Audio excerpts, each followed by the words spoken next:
How would you like me to clap? Just once? Just one. Oh, Fabulous. That was a Not bad. well done clap. That was good.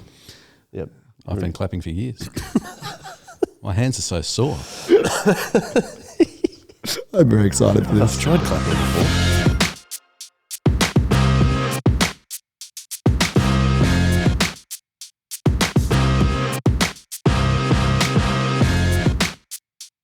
Welcome back, everyone, to the Chip Lunch Podcast. My name is Joel, and it is unreal to be alongside an unreal person. Such a nice thing to say about our guest. I'm starting with you, man. Oh, We're here it's a week also away. a nice thing to say. We're here a week away. Hi, Joel. I'm Ethan. It's We nice to travelled be down here. to Week Away We did. on the last podcast. Yep. A lot of people with some very kind feedback. Gave it a listen. Thanks for listening. Yeah. If you listen to it now, once you listen to this one, it won't make as much sense or be as helpful. It wouldn't be as helpful, no. That was all I had to say. Oh, Joel, it's good to have you. We're here at Week Away Yeah. with the salubrious Anthony Douglas. Oh. I don't know what that word means. Clearly. We You're have, applying it to me. we have used it on previous episodes. Have we? We call it the Salubrious Lounge now. Salubrious. Because I originally called it Salubrious because it's not that good. And then Brandon called it Wait, what does salubrious mean? Salubrious doesn't mean like, it means like special, doesn't it?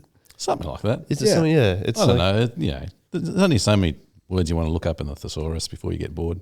Yeah. Fair. So you want to look like you know the thesaurus, but you might not know what it actually, the words mean. Indeed. Yeah. Indeed. Welcome, Anthony. Thank you. Thank you for coming on. Thank you for being willing to record this in a time you probably would use it for resting, given that you. No, I do that at night. Okay, that's great. It's strange, I know, on a week away to sleep at night, but I'm old fashioned that way. I found your commitment to Week Away extremely admirable. I've really appreciated how you've done everything. You almost your whole family came. Well, that's because I've snuck away when you're asleep. Ah, at night. Yeah, because you live really close, don't you? Yeah, we live up the river. Or down the river? No, up the river. No, down the river. It's down the river. Where's the river going? The river's So the river river's outside our heading window towards- is heading towards the coast, Yeah. though it does get lost on the way. So we live where it would have come out, except that the beach stopped it at Coolangatta Oh, okay. Yeah, right. in New South Wales. Lovely. That's very cool. So you have been popping home. So we For have the been, nights. have been popping home. Yep. Oh, that's pretty good. Lovely. Yep. Makes a Scorecard so far is only one kangaroo, but he lived to tell the tale. Oh, you hit one? Oh, I just gave him a tap. Oh, okay. He'll hurry along. Yeah. Yep. Wow. What time is that? Is it around? Don't they come in around dusk? Dusk. That was around kickoff time the other morning. Oh, was it on the way I came here in for the football. Yep. Yep. for the Yep. Spain England game? Yep. Obviously, that's where the kangaroo was headed to. Wow. That feels like it was dark then, wasn't it? Yeah, was. They're out most of the night, and in the morning they're kind of tapping out. Yeah. Okay. It's just when they're up and going real hard at that. But they've got no control over when the game's being played, so they just have to turn up. Yeah. Yeah, they just have to turn up. Yeah. Well, let's do what we're here to do, Yeah. which is to hear about how God's worked in your life, Anthony. But the first question, as always, how do you like to eat your hot chips? I confess, plain salt. Yes. I don't mind chicken salt, but I prefer plain salt, and even better if they come with fish. I don't really care Better about, improved by fish. yeah, I don't really care about whether it's what type of fish it is or anything like that. But Right. if I'm going to fully get the whole greasy oil chips salt thing, chuck in some fish and a wedge of lemon. Yep. Okay. Yep. A wedge of lemon with your chips is really nice. I really like a wedge of I don't lemon, know if I can do particularly if you got salt chips. Yeah, it's like salt and vinegar, only different. Yeah. Yeah. It's great. I approve. But I do think though that if I had to pick, I think chips are elevated by. Sorry about my voice, everybody. This it might beautiful. sound a bit weird and husky.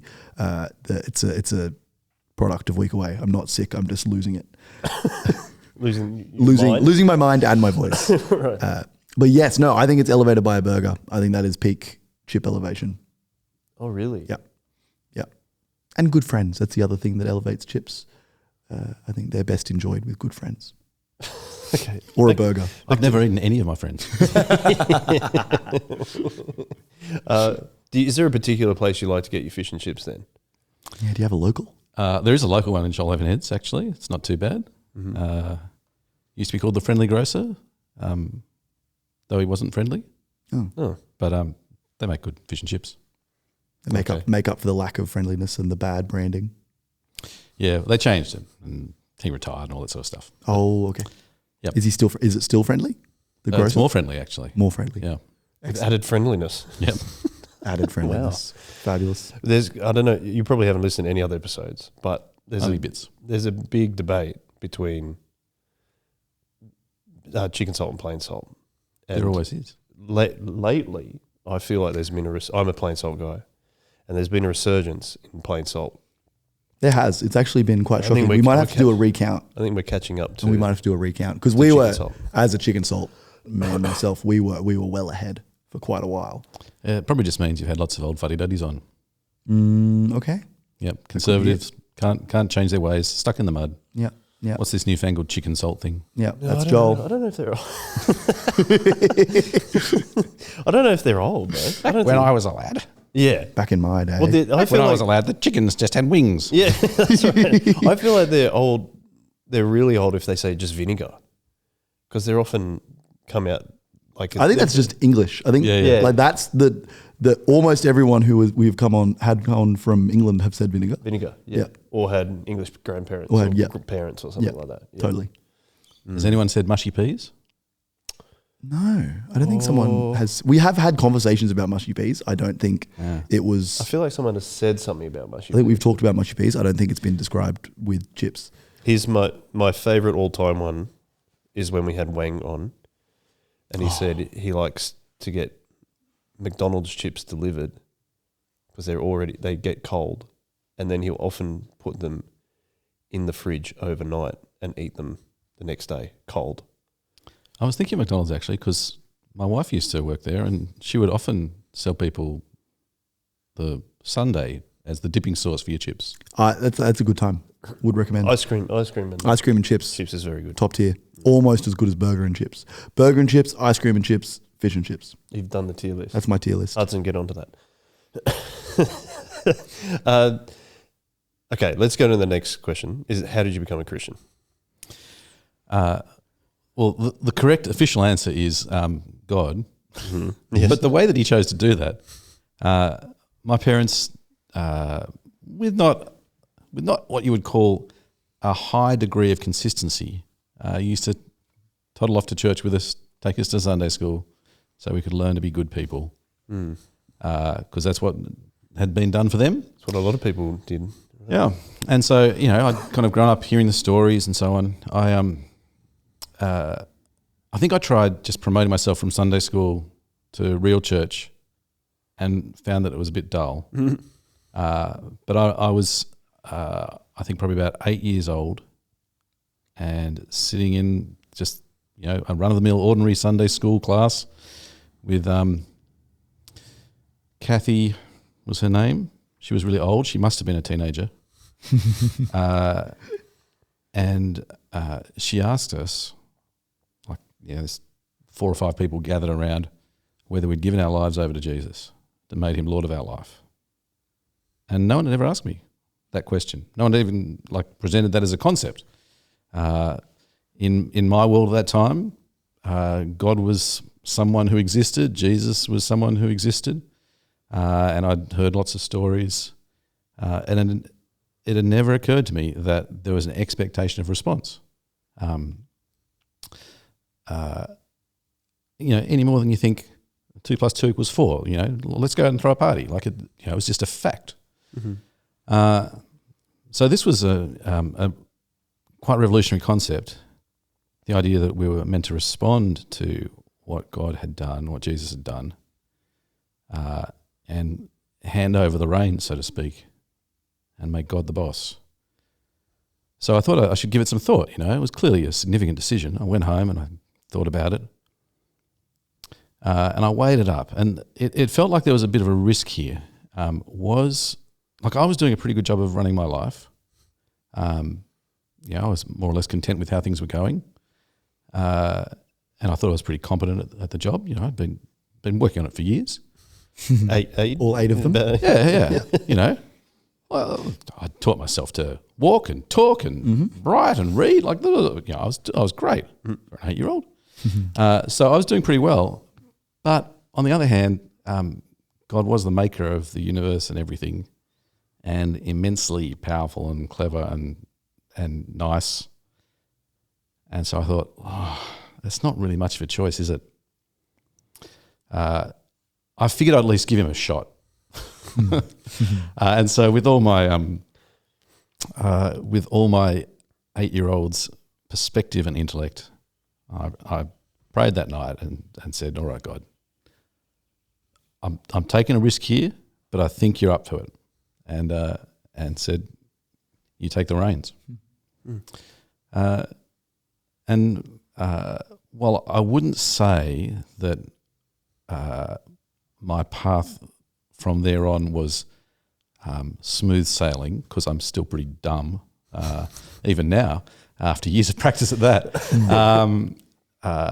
But he's brought me along, and I've never felt like he's not there. That I don't want him in my life. So it's a good thing he's patient. But yeah, he's been very faithful to me. You said that even at you were a rather tender age of 8 years old. What do you think anything changed from that night that you said, "Righto, God, it's your turn"? There were a number of things that changed.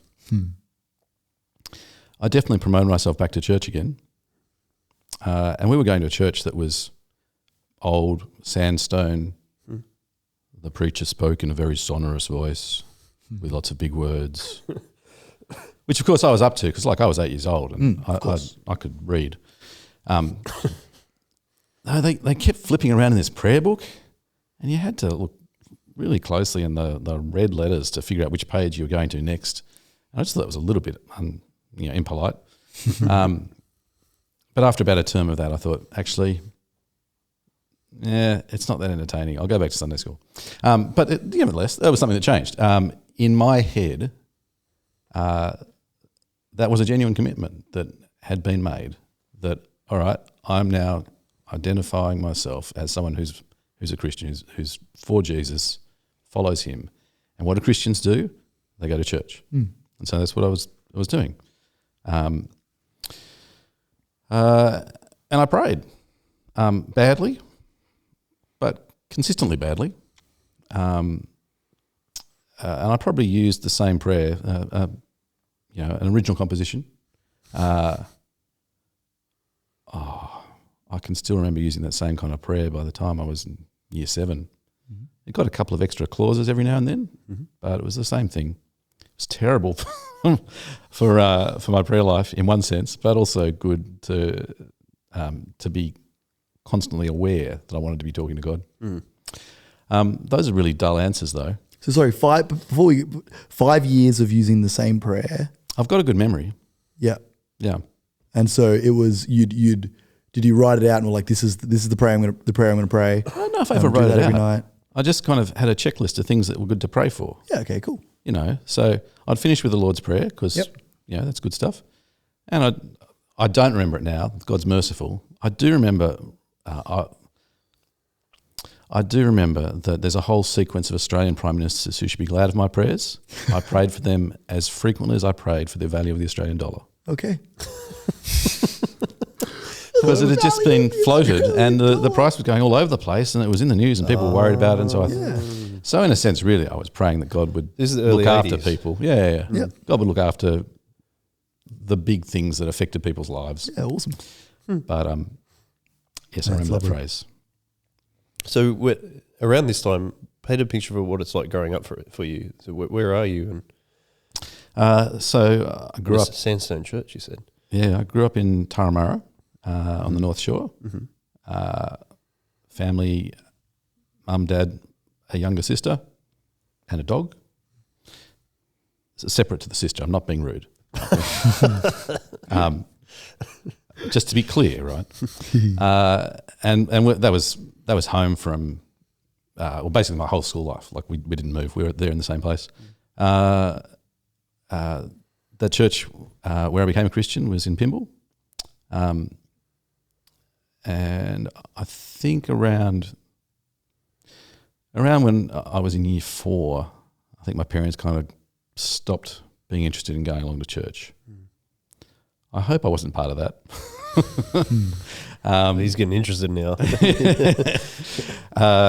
I think probably there was a combination of factors. But then I changed schools and was invited along to a different church with a friend, so I went along to that for a year.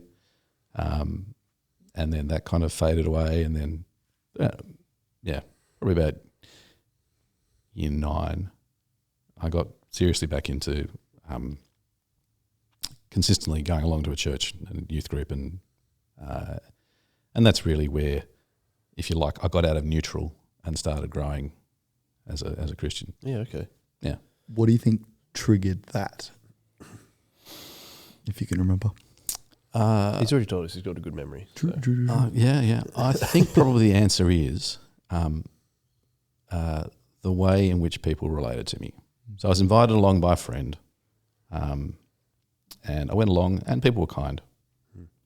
I mean, I was wearing a fluorescent, a cream jacket with fluorescent sleeves, and they were still kind to me.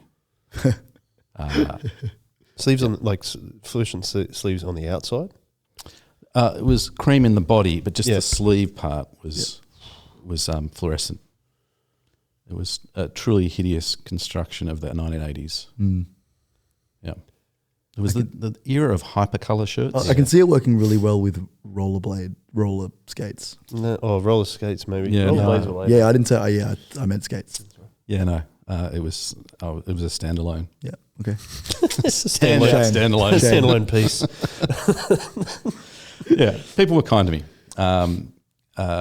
So I'd been going along. I remember, so that was year 9. Year 10, I was doing work experience in Sydney in the CBD, and a couple of the youth leaders said, "Oh, you're going to be in town this week. We should have lunch." Awesome. Oh, that's really nice here. And they tracked me down in the mailroom of a stockbroking firm. No way. And got a message to me, meet you at such and such a time. Wow. And they bought me lunch. It's lovely. It was clear that they had value for me as an individual, and they were willing to give of themselves. I mean, fairly trivially in one sense, like, a few bucks for lunch one day, and the effort of ringing up the switchboard and somehow finding me. They'd have forgotten it in a sense long after, but it was meaningful for me that the communicated Christians, we value the individual. Yeah. And I like cannelloni still. But you had cannelloni. Had cannelloni. Ooh, that's a good. Overlooking Circular Quay. Oh, beautiful. Lovely. That story is so similar to mine. Very similar in terms of. This week away is 20 years since my first week away, and that was when I was in year 12, and that was going on that week away and the way that people took care of me and just valued me for who I was is the reason that I made a real commitment to Jesus that day or that week away. I'd become a Christian earlier, but that was the reason, was because of the way that people loved me. And I totally hear that in your story as well, which is really cool. In the Turramurra, what school did you go to? I started off in the local public primary school, and then year 5 I switched to Knox, which is officially a Uniting Church school. Yeah. Now that's a private school, isn't it? Mm-hmm. I don't know if we've had anyone on this podcast that's gone to a private school yet. Have we? As opposed, like when when you say private Christian school, like independent school, right? Okay. But I don't know if we've had someone from private school. So can you? Maybe we may have, but can you give us an insight? It's private. It's private. I can't tell you. I don't know. Never having been to a Christian school for high school, but anyway, what it meant for me was, I don't know. There was a degree of, we take this school thing seriously. we have standards. I had to wear stupid uniform, It's got like the tie and the tie, That kind the of thing. boater, and The what, sorry? I had a boater. it's a yes, hat, the isn't straw it? hat. Yeah. Oh, the straight one Yep. with the little box Yep. top. That's the one. And because those things were hideously expensive, and when left in the hands of teenage boys, start to degrade quickly. Oh Yes, yeah. they would. They were course they often heavily covered in like a plastic shellac kind of coat Ugh. Oh, to look after, to keep, protect it. to protect it. Would have made So it sweaty though. I right? had a strong understanding of how it was that Odd Job could have been decapitating people with his hat in James Bond. Yeah, nice. So yeah, it was a school that sort of took itself seriously and encouraged us to man up and take things seriously. In theory, it was Christian. It was Christian in origin. I had religious education lessons all the way through, and chapel, and certainly there would have been some of the teachers who were genuine Christians, and there was a whole lot of lip service, I would say. So, it's a matter of public record that at the same time I was at school, there were other teachers who were committing all sorts of horrible abuses against people in the same classes and year as me. Oh, really? Yeah. Oh, awful. So, in one sense, it wasn't particularly useful for growing me as a Christian, but in another sense, it sort of highlighted to me that actually, when you compare how I was being related to in the church context with genuine believers versus the appearance of faith, the appearance of godliness, but not the substance. It made it clear that being a Christian was something that you didn't just do as a sideline, as a part of your life, but that was who you were. If you're going to follow Jesus, you're following him. Yeah, right. So then you said when you were in year 9, you kind of really started committing to going to church or going to youth group at least. There was obviously the visit from youth group leaders and stuff. Is that those kind of things? Were you looking for those meaningful relationships because you didn't feel like you had them at the time? I wasn't particularly feeling an absence. It was just the quality of them stood out. Plenty of friends at school, and a busy enough life that I was perfectly happy with. But in one sense, the friends that you have with people who are you're in in classes with you, they're connections where you've got lots of commonalities. Whereas with these leaders who were all of half a dozen years older than me, there was no commonality except that we were both followers of Jesus, and so that was sufficient. So that was, something that I hadn't really expected or looked for, and was struck by. Pleasantly surprised, it sounds like. So in terms of the schooling at Knox, do you think that set you up well for what you wanted to do finishing high school, or you didn't know what you wanted to do when you finished high school? It was. I mean, it was a decent education. I enjoyed what I was learning. I did well, which is the heart's desire of every North Shore parent. The child does well. Yes. And there are ways in which it was helpful. There are things I look back on that skills and ways of thinking and so on that start at that point. But yeah, I mean, it was just school. Yeah. You make of it what you can. And you had? Did you have an idea of what you wanted to do once you finished? It wasn't a strong idea. I was good at maths. I was interested in history, and I thought, what am I going to do with that? I initially thought I'll just go make a packet as an actuary, and then I'll have lots of money to give to church and good causes and what have you. And that didn't come about. No one was going to pay me to study Well, you can tell we're a week away. We certainly are a week away. That was the fans. That was They just couldn't contain themselves including anymore one- when I talked about one- actuaries. Yeah. One of them was my daughter. So that's very helpful. Who really likes Actuarial studies. actuarial studies. Yeah, yeah. So I ended up not starting that. I went to Sydney Uni and studied medicine because I was constantly hearing stories from my mother about how many bad doctors there were out there. She worked with medicos, Okay. and I thought, oh well, I can be one of the good guys.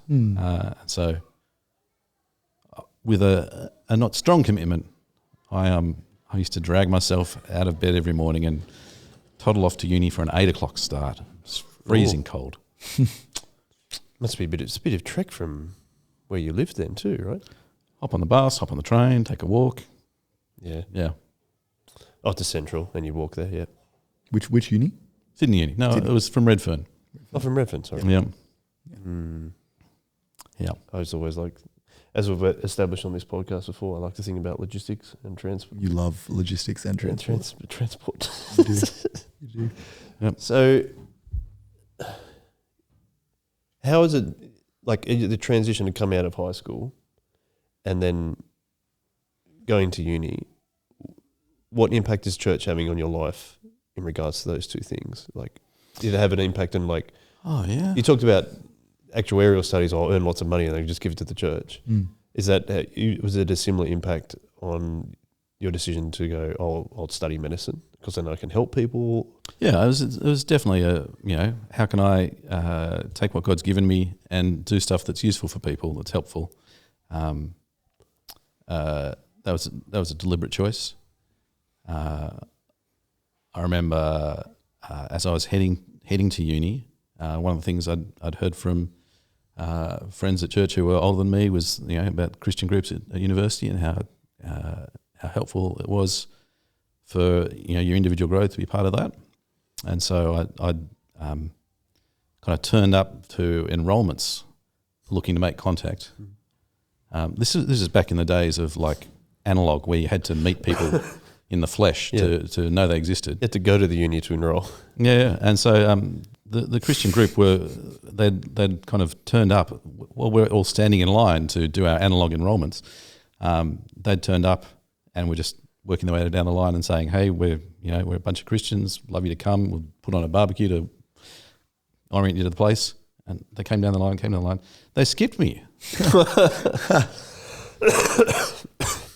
So I had to say, "Yeah, I'll have one of those too, thanks." Excuse me. Yeah. Yeah, right. So I was, Were you wearing anything in particular that would make them? It was the Was it the fluoro? cream Was it and the fluoro? jacket, right? I was not wearing that by that time. Oh. I had grown enough in my discernment by that point to not have wanted that anymore. I don't know what it was. Just the randomness of a couple of people, and But anyway, I was definitely keen to see uni as an opportunity, not just to kind of learn a profession that could be useful, but also to take the opportunity to soak up and grow a bit more as a Christian. Because we've talked about that before in terms of Christian groups at uni, that we didn't really participate in that much when we were there, because I think we had a lot going on at church. But you're saying that you enjoyed doing that? Because we've had other people on the podcast come and say, like, yeah, we loved student ministry. What was your experience of it, and why did you like doing it? That's always my question. I did. It gave me access to a whole bunch more teaching, and literally that's just kind of both a quantity thing. You get fed through your church, on a Sunday, and your Bible study group and so on. But this was just another way in which I could pick more stuff up. And there was a deliberate intent to stretch, to get us to think, as adults, theoretically would become adults at some point. And so I really valued that, the opportunity to think, oh yeah, okay, there's more depth here, to this faith that there's wonderful stuff to discover. And so that first year I was just regularly being blown away by things I was learning, whole areas where there was space to explore and discover, what God was saying in His Word, what He'd been doing in the past, and so on. So that was great, and there were opportunities to serve and to encourage, the young'uns. Once I got to the second year, then I could encourage the first year people. This is great stuff. Lap it up. So I was fully into it at university and at church. Awesome. I'm guessing look, medicine, it's going to be... Yeah, that got squeezed a bit. Yeah. Well, my other question was medicine, there's a lot in it. So are you going 5 days a week, something like that? Oh yeah, it was a full-time thing. So obviously not working too much or anything like that. I had a casual job on a Monday night, I think. Yeah, just one shift enough. That was enough to keep me in flavoured milk and train tickets. What was that job? I worked for Food Plus, which was a convenience store attached to a BP petrol station. Yep. Easy. In Awesome. Willoughby. I once sold milk to Andrew Denton. Oh, ABC TV personality. there you go. Big claim to fame. Yep. How does he like his milk? In a plastic bottle out of the fridge. Oh, well. Classic. Yeah. Classic. A man amongst mere mortals. Yeah. Yeah. Yep. Yep. It's just like one of us. Yep. I also like Even cold celebrities plastic milk. need to consume. I didn't know there were real people. I had another question there. I'm so sorry. No, that's all right. I think you were trying to work out what I was doing with my time pretending to go to university. Yeah. Well, again, because nowadays people go to uni, 2-3 days a week sometimes? Unless you're doing medicine. Yeah, unless you're doing medicine. So that my question was, it's a full-time gig studying medicine. How hard is it? Did you find it hard? I found it boring, actually. Not that the human body is boring. God's done all sorts of crazy, amazing stuff. That was really interesting. I just found it boring in the sense of sitting there listening to lecture after lecture after lecture. Yeah, the delivery of it. And to kind of anticipate where this goes. By the time I was in my second year of uni, I was enjoying what I was doing at church. I was enjoying the Christian ministry at uni. And I was thinking, if I do this medicine thing, it's going to take a lot of time to do it properly. Right. You've got 6 years of a degree at the time. You've got to do your internship for a couple of years. They just brought in the idea of general practice as a specialty. So basically, you're going to take forever to get qualified. And then once you're qualified, you have to keep on learning about new drugs, new treatments, new discoveries, et cetera, et cetera, et cetera. And I came to the view that it was very likely that to be a doctor with integrity, for me, would mean that I wouldn't have sufficient time to be a member of a church with integrity, using the gifts God had given to me in whatever ways would be useful within a church community. And so I didn't want to shortchange either. And there was one that I wasn't going to give up. Yeah. So obviously you gave up medicine. Yeah. What was the next step? step? I just transferred into a science degree, took 2 years of credit, studied maths, though I use the studied word loosely. The advantage of maths was they sold the lecture notes. You turned up to tutes once a week and sat the exam, and then you were done. Very efficient use of university time. So from a 5-day week timetable of medicine lectures and pracs and so on, I had a timetable that was full time of, I think, 4 hours, maybe 5 hours a week. Yeah, right. The dream. For a couple of math subjects and a couple of hours of New Testament Greek. I could sneak that in on the side. Oh, really? Awesome. And then the rest of the time was spent doing ministry stuff on campus or at a church. Wow. Okay. And at this point, where are you at church-wise?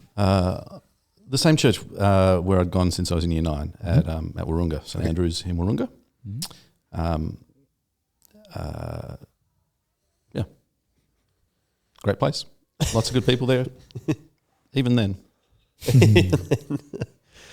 Okay, so then we're finishing uni then. Or you are, not me. Well, I did finish uni, but a lot later.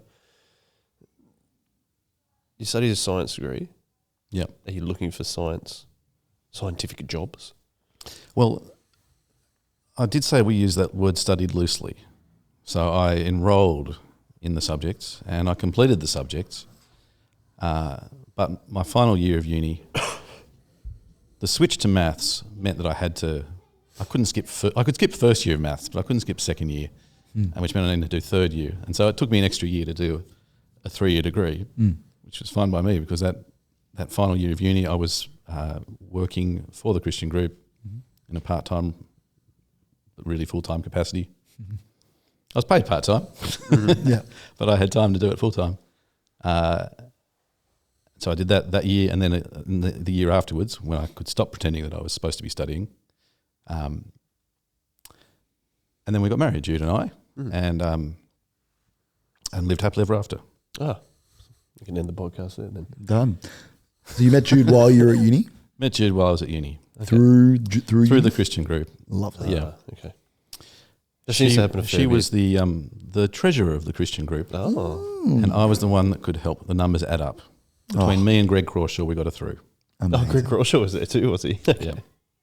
Yeah, right. Okay, is it that you said you lived happily ever after? Can you tell us the origin story of your and Jude's Romance? romance? Thank you. I can do that. Well, you could make the adders make the numbers add up.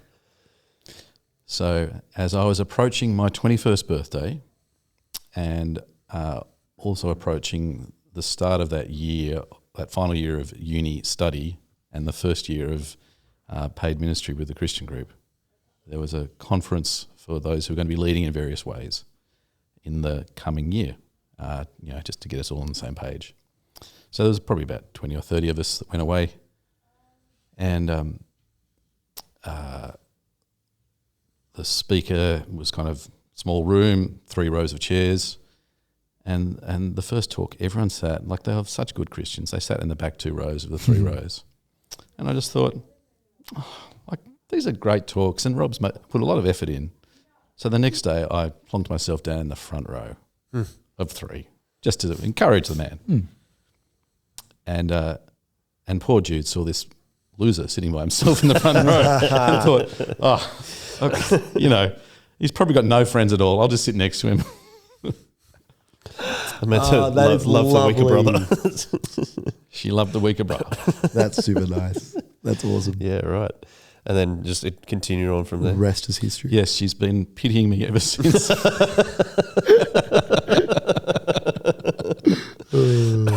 So how long from then until you got married though? Because you said you got married and then Would have been a couple of years. But yeah, coming up on 2.5 years, I think, between that moment and getting married. was she studying English literature or something? Yeah, she was doing an arts degree, Arts degree. bit of English, bit of history. Yep. Yeah, okay. Because I know she's a teacher. I've had a discussion with her here at Week Away. Yep. So then you said you moved. You said you moved though when you did get married. Well, she moved out of home, and certainly I did. Yep. She was involved with Solis and at Gymea, and living in Woolaware at the time. Yes. We got married and found a flat in Cronulla. Oh, very nice. And so I effectively I married into the community. So that was before I was listening to you and Jude talk about that the other day, and that was before I even started going to Solis, which is probably 2003, I think 2002, 2003. If I remember correctly, I think it was before I started going to Solis. Like before you were born. You wouldn't be able to remember. that is what I meant. Yes. Well remembered. You Yes. weren't born. I wasn't born. I have vivid memories of your whole gestation.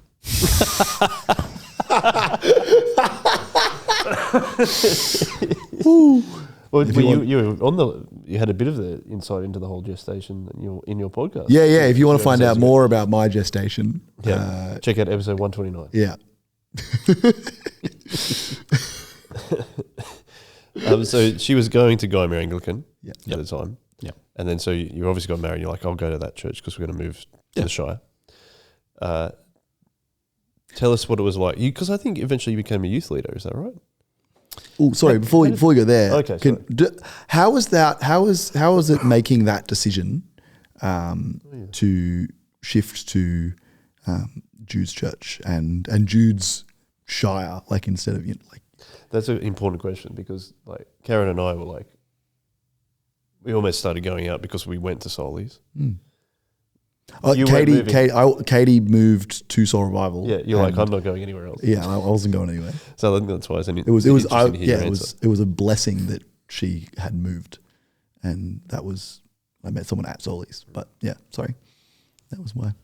Oh, you don't have to apologise. So when I was working for the Christian group at uni, I'd moved from the family home finally, and was living in Newtown, close to the university, and I was looking after some of the uni students who were living in the same place. And so I'd consequently also moved churches, and had spent a couple of years going along to St Barnabas in Broadway. Had a great time, but my job was a 2-year term, and I was getting married, and it seemed sensible that Jude had found a great church and was happy there. So I had no trouble with moving to join her. It had taken her a while to find a good church. When she'd first started looking down in the Shire, it seems hard, but she found me in the front row, so she wasn't very good at looking, maybe. I don't know. But yeah, so it was. I don't recall it being a difficult decision at all. We weren't both going to move back up to the North Shore where we couldn't afford to live, so that was easy enough. Okay, there you go.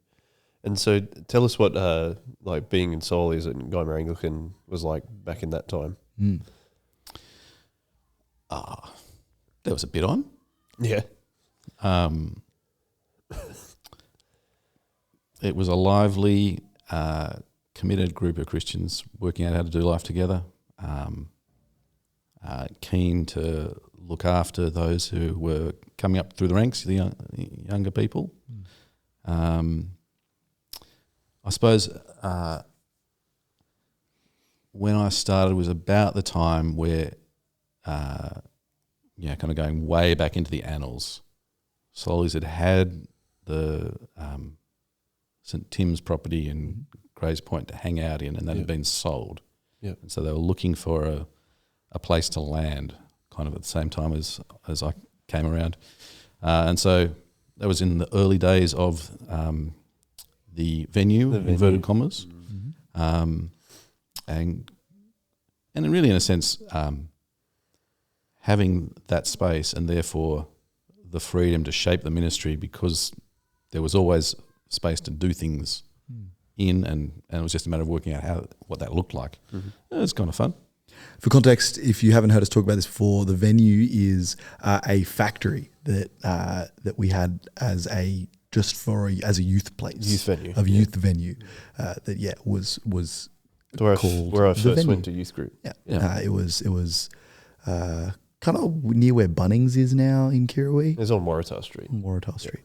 Yeah, it's just it was a smallish factory. You wouldn't want to make, cars or something in it, but it was, You want to make disciples. It was good for making disciples, and it would have been really tough for anyone to turn up and not be noticed, because there was no space that you could fit yourself in where there weren't also lots of other people. Anyway, and yeah, it was great fun, just doing ministry together. And I don't know. I imagine it's much the same. Sometimes the shape of it looks slightly different. Sometimes the names change, but the thing that was key about it was a genuine commitment to a community serving God together, which I was pretty convinced is what we're supposed to be. So, And was Jude a youth leader at the time? yeah, we were both pretty low effort youth leaders, you might say, in that our particular circumstances meant we could be pretty involved on the Saturday night, but and we're part of a Bible study group, home group, but that was about all we could manage, and so we were busy on the Saturday, and threw ourselves into that. Yeah, unreal. Yeah. Okay. Yeah. And so what was the other things that you were doing? There was because you were just work and health and where we were at in life. Okay. There were limits on how much we could get done. Oh, okay. Do you want to elaborate on that? Or? Well, I was so we were living in Cronulla at first, and at second, and then Loftus. Mm-hmm. And I was working at first for Coorong Books in Ryde. Mm-hmm. Okay. So there was a bit of a commute involved there. It's a very long commute. Yeah. And then I was working in the public service in the Department of Housing in southwestern Sydney. Again, a long commute. Mm-hmm. Yep. Jude had some studies to finish off to, move from being qualified to work at McDonald's to be, to arts graduates, to being qualified to work as a teacher. You got to land those jokes after you've set them up. Yeah. Earlier in the piece. And then she was working, and starting out as a teacher is it's no picnic necessarily. Yeah, so that was just what we could manage. Yeah, of course. Yeah, okay. So then, I don't need to sound rude. I don't remember you being around at that time. When was the kind of start? So when did you say you started? I think I was going from 2003, 2004. So maybe I'll just yeah, okay. I'll do it. So we got married and started in 97. Okay. And were there. I've got to make sure I get this right. All the way through to the start of 2002, and I went to Bible college, and then that year 2002, I was then serving in a church in South Coogee on a Friday night and on a Sunday. We could still do Saturday in 2002, but by 2003 it started to get pretty tricky, as particularly when we acquired a small screaming bundle of I don't sleepness. That'll do it. In our firstbborn son. Yes, right. And so that might be why your impressions of us from back then was of absentees. No, not intentionally. That's all. But then, so there was a lot in there though, because you said you decided to go to Bible college. Yep. So what precipitated that? You just didn't feel like you were really getting what you wanted out of your career at that time. There was no career. Oh, okay. No, I'd done those 2 years of ministry at uni as a bit of a test to see was this just something that I would like to do, or that would be useful for God's people if I did it. And I remember at the end of the first 12 months thinking, wow, I was a complete moron when I started this gig.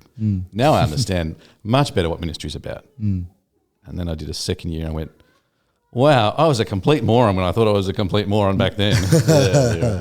I'd seen enough progress, I guess, in my thinking about things and in what I was doing to think, it's a door that I'll give a bit of a nudge and see if it opens into doing some kind of ministry as the full-time thing. And I didn't have a strong sense of what that would be. I was open to all sorts of possibilities. And so, we'd started working just to kind of get on our feet, save a bit of money to afford to take time out for college and so on. And I enjoyed the work I was doing, and the opportunity to be in the workplace and to try and share the gospel with people and all that sort of thing that being a Christian in the secular workforce is. But by about that time, we were in a place where we could afford to explore Bible college. So put my hand up and went along to Moore College Full time? full time. Very cool. Did you guys end up moving into the accommodation there, or No, not at first. We stayed where we were, which was why we were able to kind of still stay in contact with Solly's stuff for a bit. yeah, okay. In my second year, Jude started herself doing a year of college. And so as she was growing her knowledge of the Bible, she was also growing the firstborn son to be born, The gestation. the gestation period. And it quickly became apparent that moving in would be really helpful. Yeah. And so for the last 2 years, we lived in Newtown. Yeah, lovely. Okay. Yeah, cool. Talk us through like your enduring memories of college, because Ethan's just started, for example. Enduring memories. Yeah. Just so exciting to be amongst so many people keen to serve God in all sorts of different ways, that had been serving God in all sorts of different ways, and having yet another opportunity to dig a bit more and discover how much more there was that God had given us in His Word, how much there was in what the generations of Christians that have gone before us have handed down in terms of thinking and all these gifts they've left for us that that you could pick up and be blown away by on a daily basis. So the great privilege it was really to spend all that time learning together, helping each other to think outside our own boxes a bit, and therefore being better equipped to serve. Is that, like, I'm wondering what your study habits were like at college, because I know that you said that They're terrible. They were boring in boring in medicine, and then not as existent in the science degree. What were they like for college? University was all about just turn up to the exam and write answers and get enough marks. College, you were doing more work all the way through, and considerably more motivated to be working all the way through, because, in a sense, the work was play. We were getting to know our God better. I'm still a bit of a crammer and a last minute guy at that point, but it wasn't because I was playing Xbox all the rest of the time. It was just you had the freedom to go explore kind of things, not because you were required to, but because you found this thing out that was worth looking at and you wanted to dig into it a bit more. So, the structure of a degree is there, but the point is just learning who God is and who you are better. We had Robert Doyle on the podcast, who's a former college lecturer there at Moore College. Former college lecturer of mine. Yes, I'm sure. I was thinking he probably would have been. And he was saying that the best thing is like studying God's word and figuring it out better by doing it together. Yeah. You'd echo those thoughts as well. Yeah. Just be able to hang out and do it together. We all bring different experience, different background, and therefore appreciate different things as we're learning it. And because we were learning it in a non-competitive environment, you actually share that learning rather than trying to keep it to yourself. And so you benefit from all the people around you. And I was in a massive cohort. We had, I think it might have been 120, 140 people in our, It is massive. first year. What's yours? What size is yours? Like 90? Okay. Yeah, it was pretty big. And so there was all sorts of opportunities for that kind of stuff. And, as it happened, there were even people because that group was so big, there were even people who could understand Robert Doyle and help the rest of us. That is something I really value about doing it with other people, is that there are some lectures that I sit through and I'm like, that was brilliant. I have no idea what was said. And there are people in the room who are far brighter than I that know what they're saying and are very helpful and weird. They can just translate. and can translate. Yeah. At one point, I had a guy sitting next to me who would regularly just turn and be like, do you want a hand? Because I had asked previously, and I was like, yes, please. And he would just say it in really plain English, and I was like, oh, fabulous. But it doesn't diminish the absolute goal that's being set at the front. It actually elevates how excellent it is to understand and figure all this stuff out together. I think it is really cool. It's something really lovely about it. And you mentioned that Jude, at that point, was it second year or first year? My second year, Second year. only year. Yeah, fell pregnant. Yep. The gestational period, as we discussed. Yep. I know that you named your son. You told us your son's name, but I've forgotten it. Can you remind me? That's all right. Our oldest is Owen. Oh, and then so tell us about your whole family. So describe your entire family for us. Just the immediate family. by the Well, way. yes, I mean, if we go back to Noah, we're going to be here a long time. Use the whiteboard for the family tree.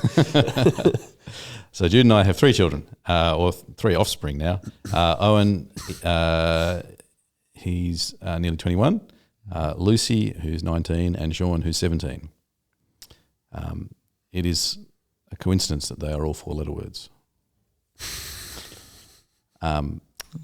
Jude is my lovely, long-suffering wife.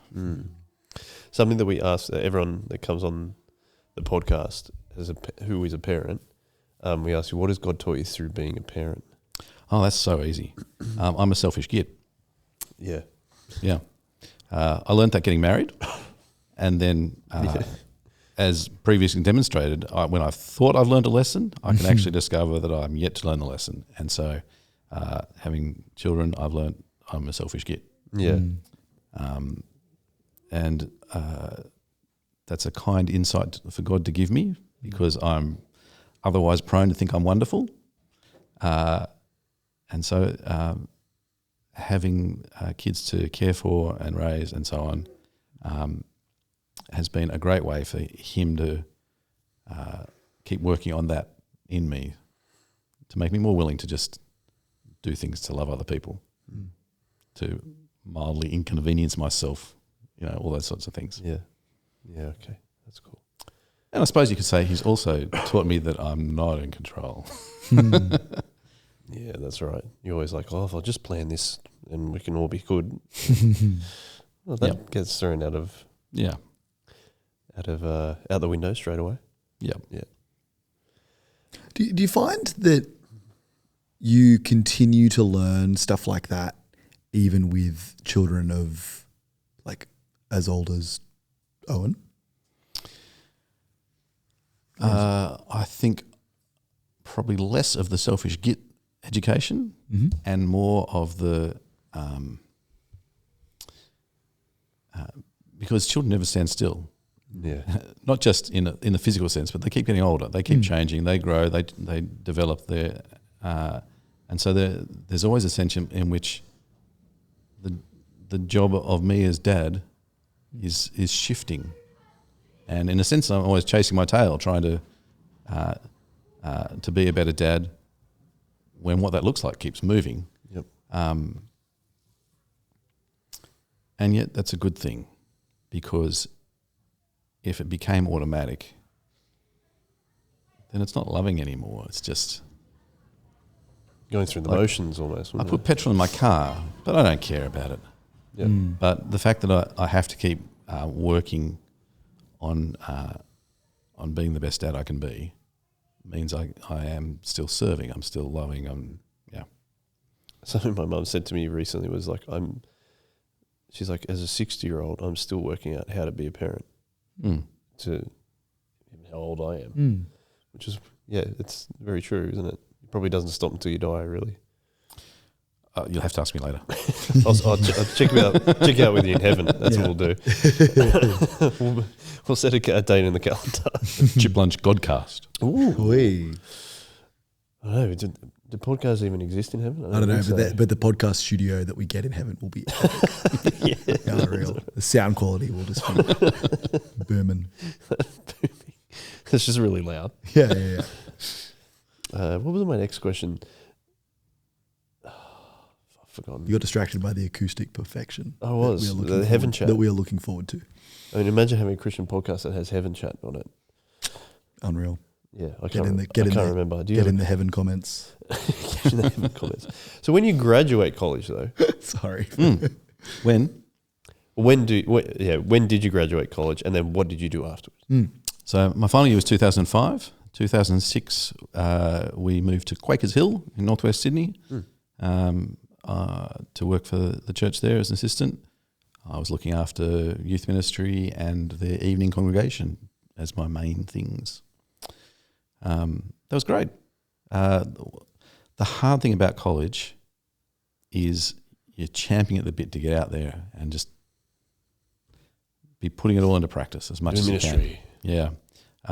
And so there's a sense where you're always wanting to put time into church stuff and you just don't have enough because you've got to squeeze the lemon and get the most out of college as well. And so people shoot out of college like, yeah, let's go. Where's the accelerator in this thing? Out of the cannon. Yeah. And so that was really great. It was a beautiful spot to land. Great boss to work for. Great people to serve and work with and minister alongside. God was very kind to me, who was still a bit of a git. Yeah, but it was great. I had a marvelous time, grew heaps, developed in all sorts of useful ways, I hope. Yeah. As you've done a whole bunch of different, at that point, a bunch of different ministry in a bunch of different churches and different settings. Yeah, so I mean, I'd grown up in a church effectively in Wahroonga. I'd done some serving at university and at St Barnabas. I was mostly just attending there. Done some stuff with Solis. Through college, I'd been at church in South Coogee for a couple of years, church in Ryde for a couple of years. And so, yeah, there was a fair... Yeah, I was plotting out the compass points, and I think I had most of them covered. Yeah. And as you have been had been doing all that ministry throughout all of that, were there commonalities or specific differences that you found really helped you in your ministry, even practice, like, or in your Christian walk, that came from the variety? Look, I'd say the commonality is it's always about relationships rather than structures. And as human beings, we like the structures because they've got nice, clear lines and we can see how they work or how they're supposed to work, and we can control them. But that's what we've been talking about this week. We're not actually as good at that stuff as we think we are. And actually it's relationship where dividends are paid. So it's the same wherever you go. The people always change and are different, but loving people seems to be the thing that is what we're meant to do. Not very profound, but still, that's the way it was. Is that something that, and this is only a curiosity question, and I suppose I was just, as you were asking that. The rest of them are for marks, were they? Sorry. That's right, we ticked them all off. What do you think, like, once you went into full-time ministry, what do you think that you were least prepared for, like, coming out of college? Like, what did you learn in ministry that you didn't learn at college?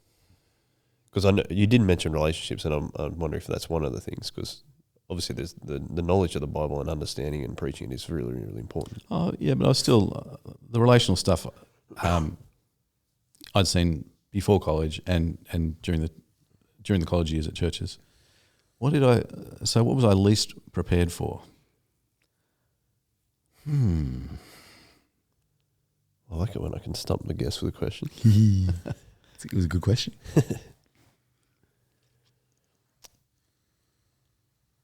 Oh, man, that's a hard one.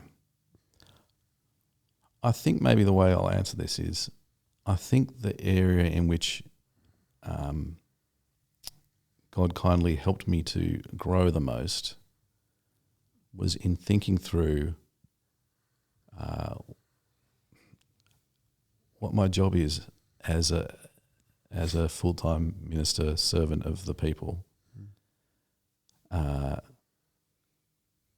shift that from, right, I've taken these years off to kind of load up, I'm ready to go, here it all is, I'm going to kind of gently dump this on you at whatever capacity you can cope, to how can I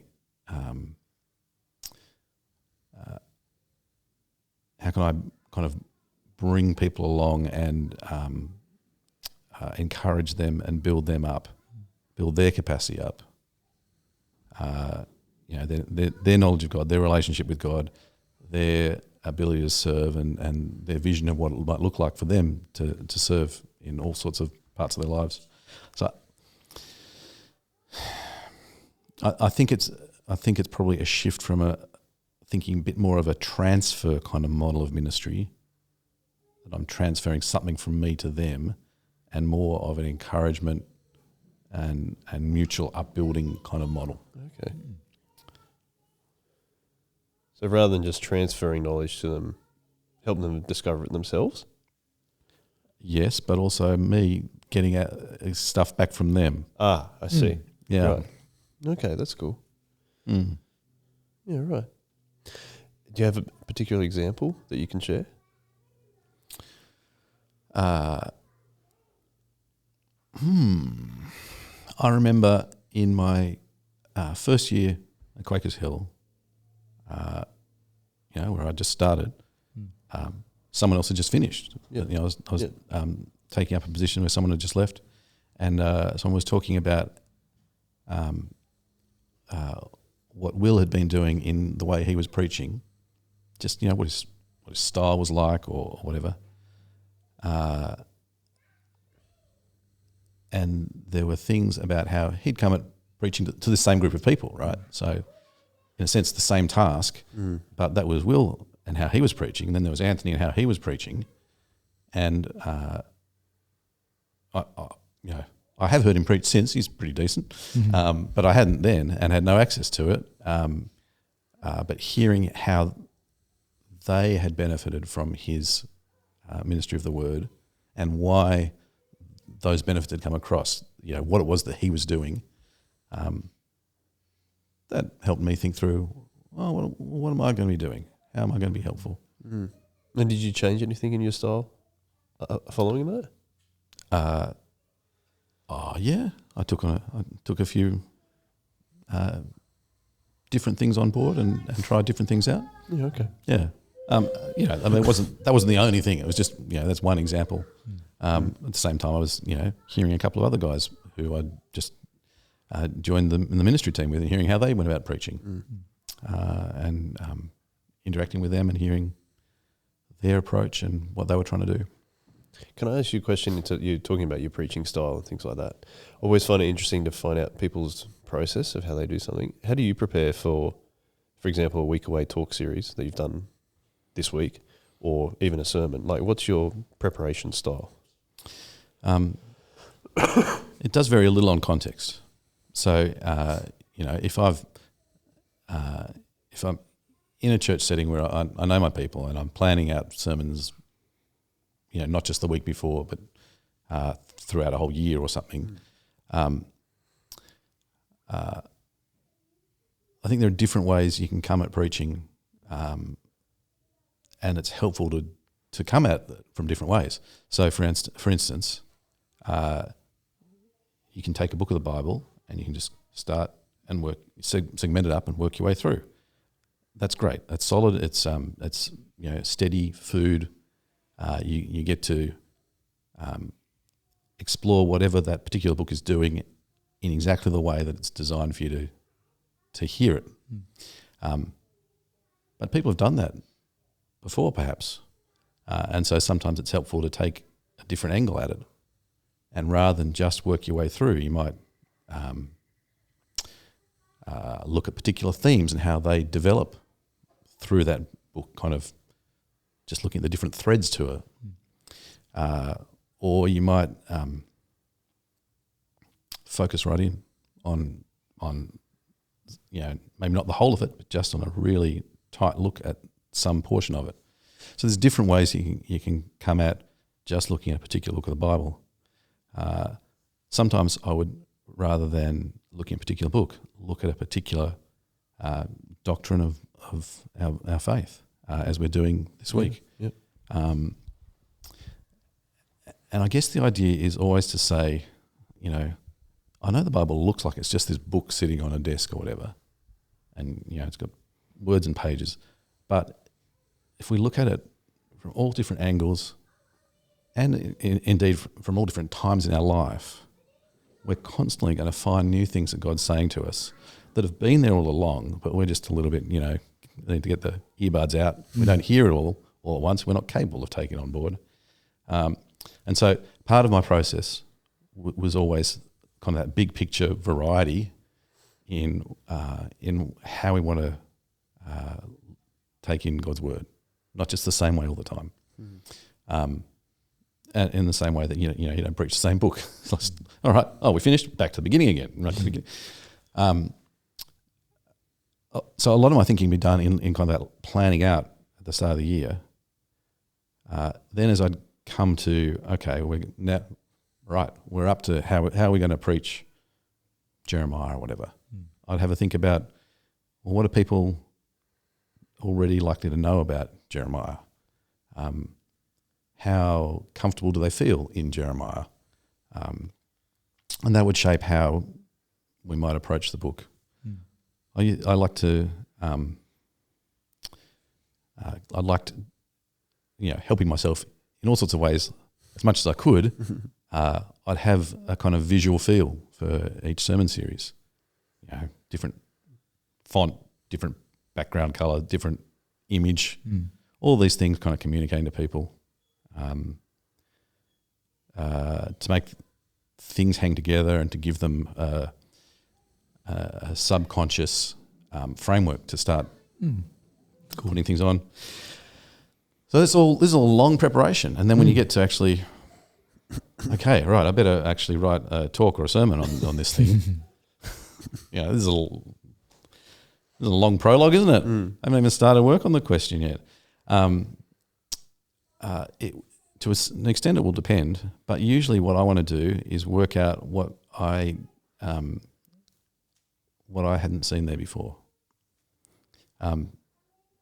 Sherlock Holmes, right? I've read the Sherlock Holmes stories, and there's a great one called Silver Blaze. If you haven't read it yet, I'm afraid I'm spoiling it for you. Yeah. Spoiler alert. The whole mystery of the story of Silver Blaze, this racehorse that goes missing, it comes down to the dog in the night. There's a guard dog that doesn't bark when the horse is taken. And you expect a dog to bark. It's a guard dog. The fact that it doesn't bark is the giveaway that's an inside job. I'm always looking, as I'm looking at the passage, for the dog that doesn't bark. The thing that catches my eye as, that's an unusual way to say that. Or I would have thought God would have said that. The fact that it looks out of place to me means I haven't understood why it's in place. And so I'm always looking for, therefore, to learn something.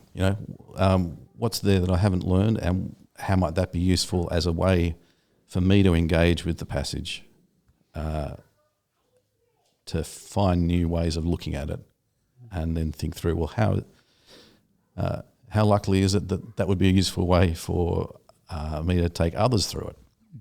It's cool. Yeah. I don't know. Cool. That's really cool. That's a bit of an answer. No, it was interesting. That's awesome. why I asked it, just to hear what your thoughts around it was. I think that's a really cool. Really cool framework as well for as we read the Bible, like just to when we come to a passage that we have read over and over again. Like I think it's sometimes really easy just to go, cool, read this, I'm going to blitz through it and get to a bit I like or do something else. But actually sitting there and going, what was the dog that? What's the horse's name? Silver Blaze. Yeah, like having that as the Silver Blaze mystery as a way to look at personal Bible reading and going deeper in a passage is a really cool way of just going, yeah, what am I missing, or what seems out of place or unusual, and am I actually going to then go and figure that out, like, or think deeper about it, or pray about it, or whatever. I think that's really cool. And I mean, maybe that comes out of my own failings as a young Christian. I didn't say earlier, one of the things that changed was I started reading the Bible. Right. When I first became a Christian, got myself a Good News Bible, and I started Genesis, and you work your way through. Then you start at the beginning, work your way through. In one sense, that's great, but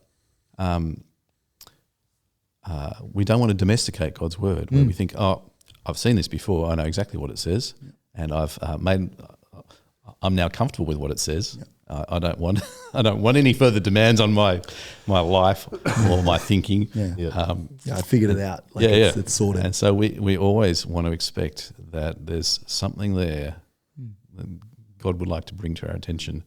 So like the depth and interconnectedness of his word, to continue to explore that, I think is something that I really value when yourself, which you've done this week, and other people are able to do that, because it's like, just continually opens up windows and ideas and thoughts about God. It's like, God is all behind this. You can't, it takes someone like yourself to be able to show that. And that's what I appreciate.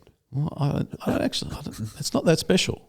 I don't think I'm special here. You spent the time on it though. Yeah, but anyone can do that. Yeah. Like one of the Mona Lisa, right? I mean, boring picture. It's just some woman sitting there. But one of the things people talk about is the way, no matter where you stand in the room, she's looking at you. The eyes move. The eyes move. I mean, they don't move. They're just looking straight out. But wherever you stand, they're kind of looking in your direction as a result. I think that's what we want to be with the Bible. We want to look at it from all sorts of angles and expect that we'll find God looking back at us. We haven't escaped his notice. If we just keep standing in front of it and go, I know this, I understand this, I've got it all completely down pat. I'll introduce you to an 8-year-old me who could have said the same thing, and he was a selfish git. Yeah. I think that's a really cool way to look at it. It really is. Take it. Do you have a question? I was going to fast forward a little bit. What I was going to do was ask, how do you get from like working at Quakers Hill to being archdeacon of a diocese? The right people. I don't know that there's like a method to this. We served at Quakers Hill for 3 years, and then we moved down to the Shoalhaven to this little branch church of Shoalhaven Heads. It was part of the parish of Gerringong at the time, but Shoalhaven Heads is just this little village of 3,000 people. What it had in its favour, a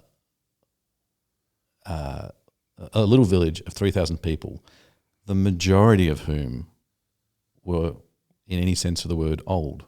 A kind of retirement destination. What the church had in its favour is that those people had time, and they were using that time not just to go fishing, but to grow a church. And so the church was ready to stand on its own 2 feet and become a parish in its own right as we arrived. No credit to me. It was God had done all that work already. And so we looked after the parish there for 11 years. And just towards the end of that time, the Bishop Peter Hayward rang me up and said, I've got an offer I'd like you to think about. And so he was looking for someone to come and help him in the ministry of looking after the whole region. And he thought I'd be useful in that role. I thought about it for a while, and I thought, I can see the things in my makeup that he was seeing as useful, and I figured he knew the job better than I did because I wasn't doing it. And so Jude and I talked about it and prayed about it a bit and thought, next thing. Mm-hmm. See how God can use us in this way. And what is it? What is that role? Archdeacon. Don't you know? Who knows? On the whole, it's being available to help churches and people in churches in the Wollongong region with what they're doing day to day. It's part midwife, just enabling things to happen that I didn't make happen, but I can help out and good things come. Yep. It's part firefighter, when things go wrong and you just need someone to come in from the outside and help out. Mm-hmm. It's part, my kids love to say this one, glorified secretary, just doing admin stuff to enable ministry. It's a jack of all trades role. And from time to time, I get to, speak at churches or on conferences, I guess. Yeah. Yeah. So that means you get to see a lot of what's going on in the churches in the Wollongong region, which we're a part of. Where does that extend from? I always find that so confusing that the Shire is included in the Wollongong region. Well, we know the deep significance of the Tom Ugley's Bridge, right? Yes. There's two ways to live. There's south of the bridge and not. So it starts at Says a guy that grew up in the North Shore. so it starts at the bridge, takes in the Southern Shire all the way down the coast as far as Ulladulla. It goes all that way, okay. And it also goes up into the Southern Highlands. Wow. So you get to, there's probably a lot of driving involved in that. Mm-hmm. But is there something that we can be listeners and as hosts and as Soul Revival, are there some points across the board that we can be praying for the Wollongong region that is now, as we know, way bigger than Wollongong? Sure. I think the biggest thing to pray for, no surprise, is for more people to come to know Jesus. Mm-hmm. But in particular, one of the things that is different about churches in the Wollongong region as opposed to most churches in Sydney, and this doesn't apply as much to the Shire churches, most of them are not suburbia. They're small towns or villages spread out over some distance. And so whereas in the heart of Sydney and its suburbs, there's lots of people, old, middle-aged, young, whatever. There's gazillions of people. And it's much easier for a church in that context to be reaching all different segments of the community, having a nice, balanced ministry. A lot of the time in those small places, it's hard to get that balance. And we rely on that balance.